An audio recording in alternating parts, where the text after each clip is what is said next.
About 4 miles north of the entrance to Tomoka State Park along Old Dixie Highway is a 9-acre park. This is a nicely cared for park, has picnic facilities, a playground, and restrooms. It used to be part of the Domitia Plantation, 2,000-acre land grant from the Spanish government given to James Ormond I. Ormond was a Scotsman who had sailed in the pirate-infested waters of the West Indies. He quit sailing and started a cotton plantation on the island of Exuma in the West Indies.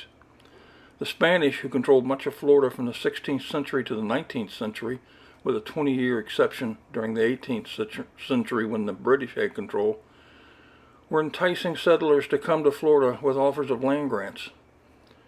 James Ormond I initially settled near New Smyrna. He later started another plantation near the mouth of the Halifax River. In 1817, Ormond was shot by a slave who had run away from the Williams plantation. James Ormond I was buried on his plantation in the Spruce Creek area. The slave was captured, executed, and his body cremated. Ormond's widow, Russell, and son, Emmanuel, returned to Scotland to live with another son, James Ormond II. James Ormond II was a grain trader, but around 1820 his business failed and he fled to avoid debtor's prison. His mother and brother Emmanuel fled with him to Florida and settled on the 2,000-acre Domitia plantation left to him by his father. It was described as 2,000 acres of mosquitoes. This plantation also incorporated what we now know as Fairchild Oaks within the Bulow Plantation State Park. Later, James II sent for his wife and their 4 children, Agnes, Russell, Helen, and James III.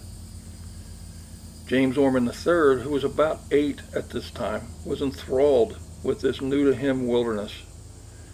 James Ormond II died on September 30th, 1829, and was buried on the plantation where the Ormond Tomb Park now exists. James III was too young to run the plantation and moved to Charleston, South Carolina as an apprentice merchant.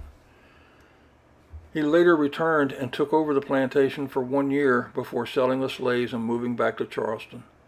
He lived quite an interesting and exciting life. Later, James III returned to Florida to volunteer to fight against the Indians in the Second Seminole War. In that battle, they fought against another friend from their childhood, Coacucci, who was now the leader of the Seminoles. Their command, which Ormond described as an undisciplined rabble, was attacked by a band of Seminoles and retreated back to the riverbank in their boats. They discovered that the tide had receded and their boats were now high and dry. Dragging the boats back into the water resulted in their muskets getting wet, making them useless.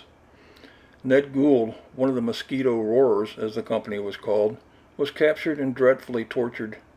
James Ormond had been shot 4 times.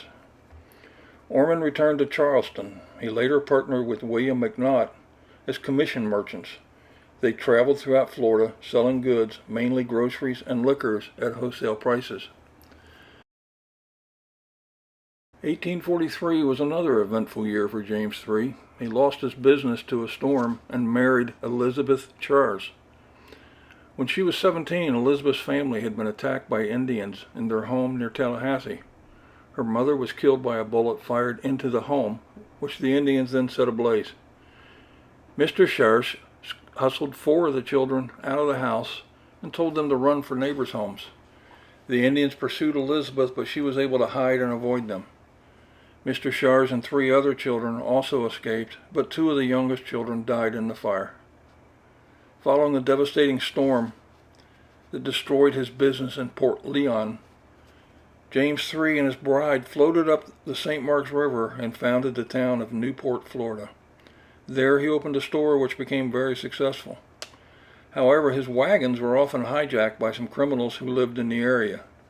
James III organized a vigilante posse that brought these crooks to justice. They were tried by lynch law and were hanged. James then moved to Atlanta in 1856 and opened a store there. He and McNaught, still his partner, did very well in Atlanta. During the early parts of the Civil War, they really prospered. They visited country stores whose owners were going off to war. They would buy up the merchandise from these stores and then resell it at a handsome profit. Later they bought an iron furnace and made buckles for the soldiers' belts, and also made shot and shell.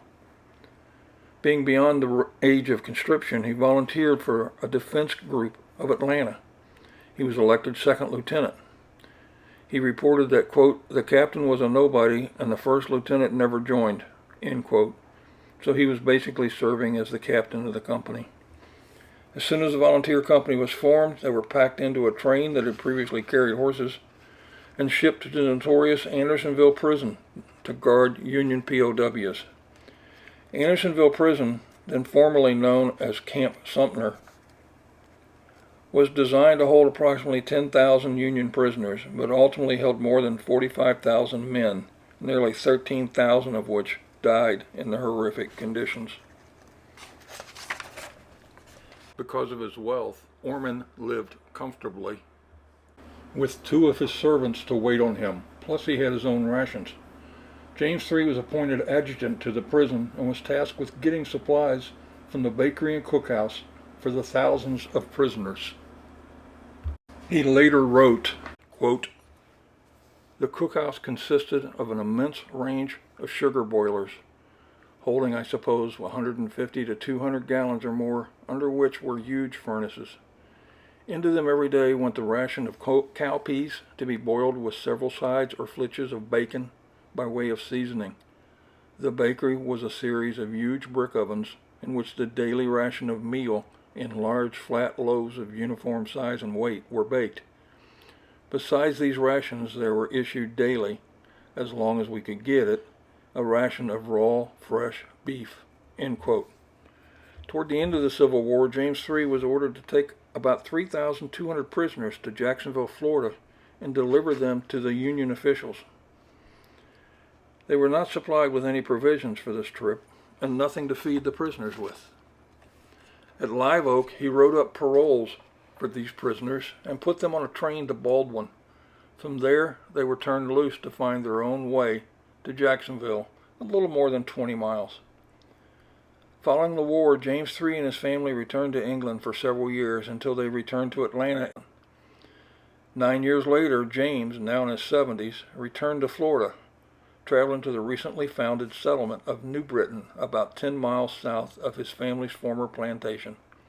There he met and befriended John Anderson. He and Anderson became lifelong friends. Anderson was enthralled with James III's stories of dementia. He and several other settlers sailed up the Halifax River with James to help him find his father's grave in the former home site. James was able to locate the raised mound where his father had been buried in 1929. They also located part of the foundation of their former home. James Ormond and John Anderson became friends, with James returning each year to spend winters in the little settlement of New Britain. How this little settlement became the town of Ormond is the subject of our next video. James Ormond died December 13, 1892, and was buried in Atlanta.